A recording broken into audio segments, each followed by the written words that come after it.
না হাসিনা কেমনে 16 বছর টিকে ছিল, যেখানে হাসিনার বাপ মানে ওই যে আরে ওই যে সর্দির বডিগার্ড ওই 3.5 বছর মাত্র টিকে নাই।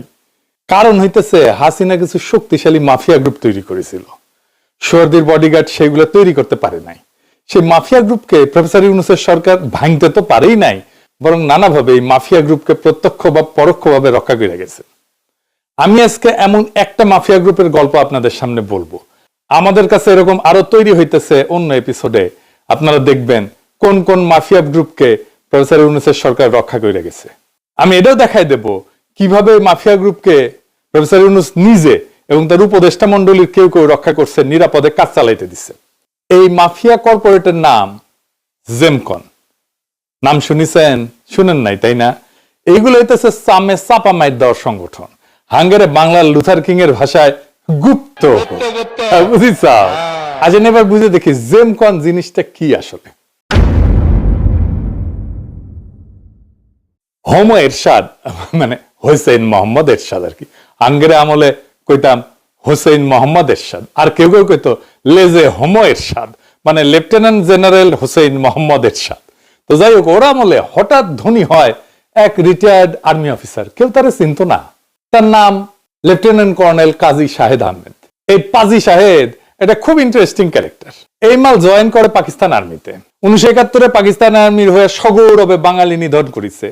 পাকিস্তান সরকারের প্রতি অনুগত ছিল। অনেক বাঙালি সেনা অফিসার পলায় এসে মুক্তিযুদ্ধে জয়েন দিলেও সে কলে দেয় নাই। কিন্তু কি তামাশা, 1980-র দশকে এই মালদায় মুক্তিযুদ্ধের চেতনাপন্থী হয়ে কবি, লেখক, সাহিত্যিক, সাংবাদিক, বুদ্ধিজীবী, সংস্কৃতি কর্মীদের গডফাদার হয়ে ওঠেন। ওই সময় খবরের কাগজ বইলা একটা সাপ্তাহিক এবং 80-র দশকের শেষে দৈনিক আজকের কাগজ প্রকাশ করে রাতারাতি দেশের ক্ষমতা কাঠামোর প্রভাবশালী এক ব্যক্তি হয়ে ওঠেন। আমরা প্রথম তার নাম শুনি।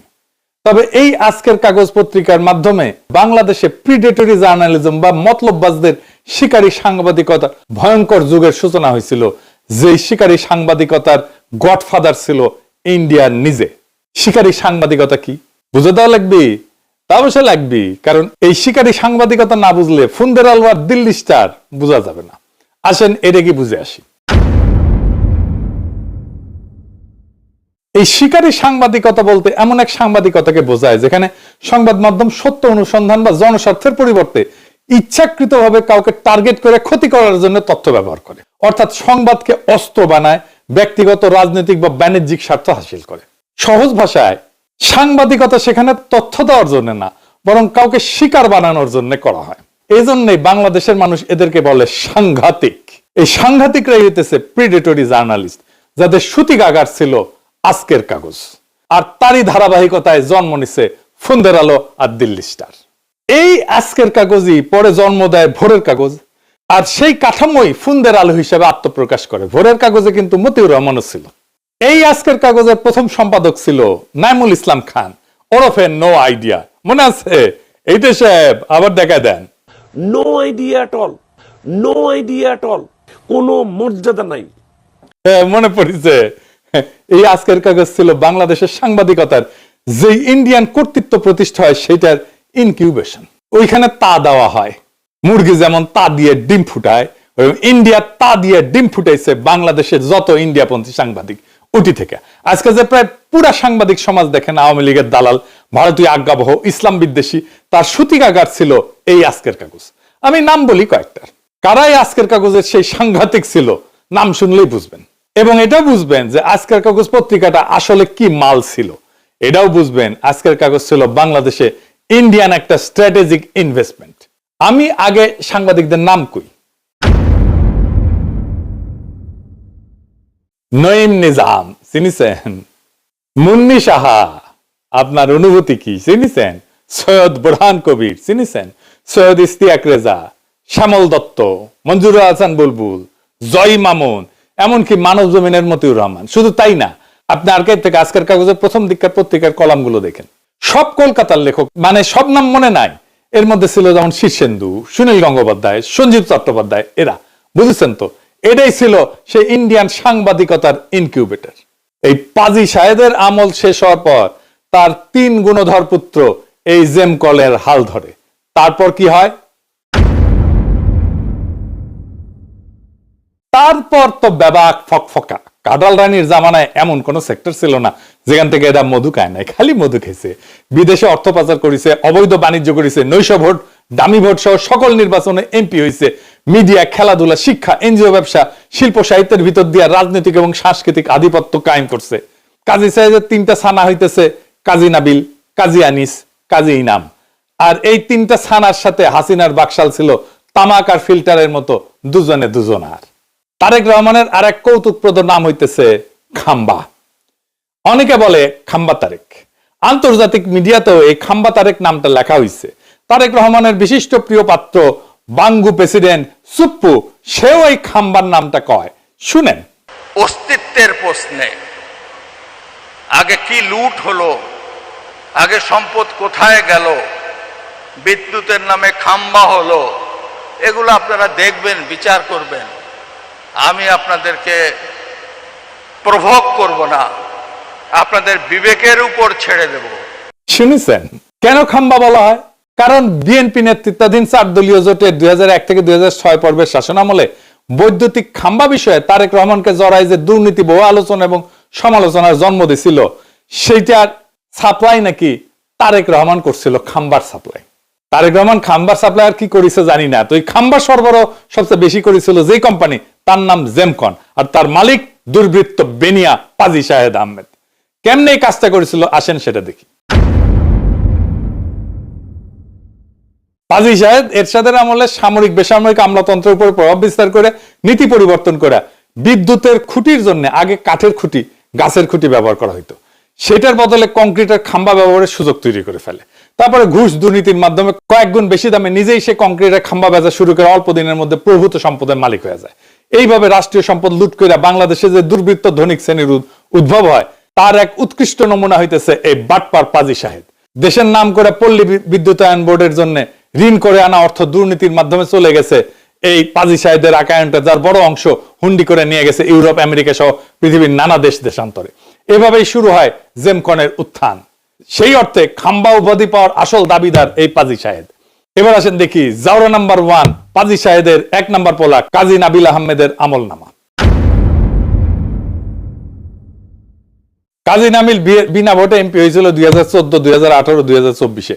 তারপরে এই সিস্টেমের কেন্দ্রে বৈশা জেমকম গ্রুপের জন্য অঢেল ঋণের বন্দোবস্ত করে অর্থ পাচারের সকল পথ এবং পন্থা নির্মাণ করছিল। ব্যাংক এবং বিভিন্ন আর্থিক প্রতিষ্ঠান থেকে ধার করা সেই অর্থের পুরাটাই এখন খেলাপি ঋণে পর্যবসিত হয়েছে।